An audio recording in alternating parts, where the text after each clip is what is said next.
To react और not to react. दोस्तों, आपके ज़िंदगी में बहुत बार कुछ ऐसे सिचुएशंस आएंगे, कुछ कंडीशंस आएंगे आपके लाइफ में, आपके इस जर्नी में, जहाँ पे आपको सोचने में मजबूर कर देगा ये कि इस सिचुएशन से आप खुश हो, नाखुश हो, या शायद आपके जहन में आप कुछ ऐसे लेके उतारे हो जिसपे आपको लग रहा है कि आप नाखुश हो।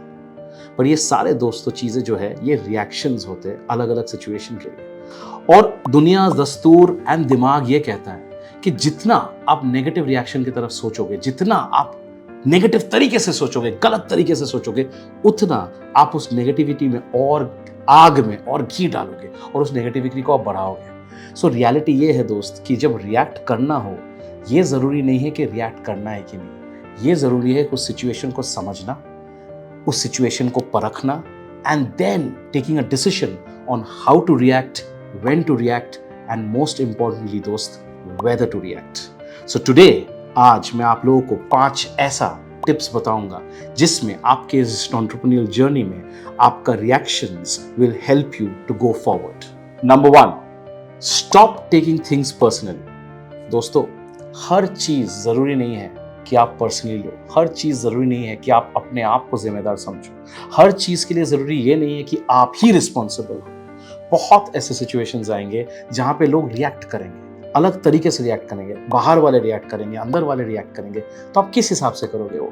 अगर हर चीज आप अपने हिसाब से ले लो, अपने हिसाब से अपने आप को ब्लेम करने रहो, आप आगे कैसे बढ़ो? It is not necessary that everything has to be on you.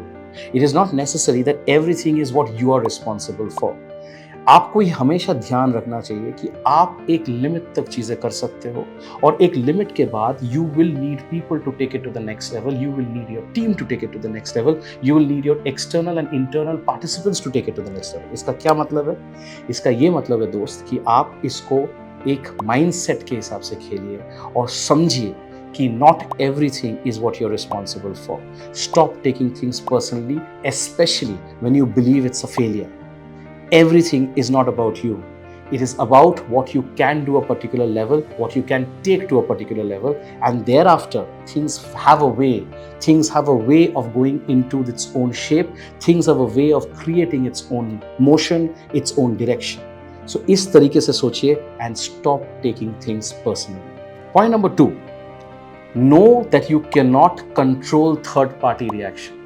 आपको ये हमेशा अपने ध्यान में रखना है कि दूसरा इंसान, वो थर्ड पार्टी किस हिसाब से रिएक्ट करेगा, किस तरीके से रिएक्ट करेगा, ये आपके कंट्रोल में है नहीं। चाहे वो एक वेंडर हो, चाहे वो एक कस्टमर हो, चाहे वो एक थर्ड पार्टी पार्टनर हो, चाहे वो आपके एम्प्लॉइज हो, चाहे वो आपके इन्वेस्टर हो, कोई भी हो, that person is a third party. आप शायद एक पैरामीटर, एक थॉट प्रोसेस, एक बाउंड्री के हिसाब से चीजों को रख सकते हो सोच के कि ये इस तरीके से होना चाहिए, लेकिन दोस्त, जरूरी नहीं है कि हर कोई उसी तरीके से रिएक्ट करे। जरूरी ये नहीं कि हर कोई आप ही के हिसाब से चले, या आपको जो ठीक लगे वो ही ठीक है। At the end of the day, सबसे इंपॉर्टेंट चीज ये होना चाहिए कि रिस्पेक्ट द फैक्ट कि बाकी सारे लोग जो है वो सारे आपके स्टेक होल्डर्स हैं और उनके एक व्यू होंगे। कितना तक वो व्यू लेना है, कितना तक वो व्यू जायज है, कितना तक वो व्यू करेक्ट है, that's a separate thing. But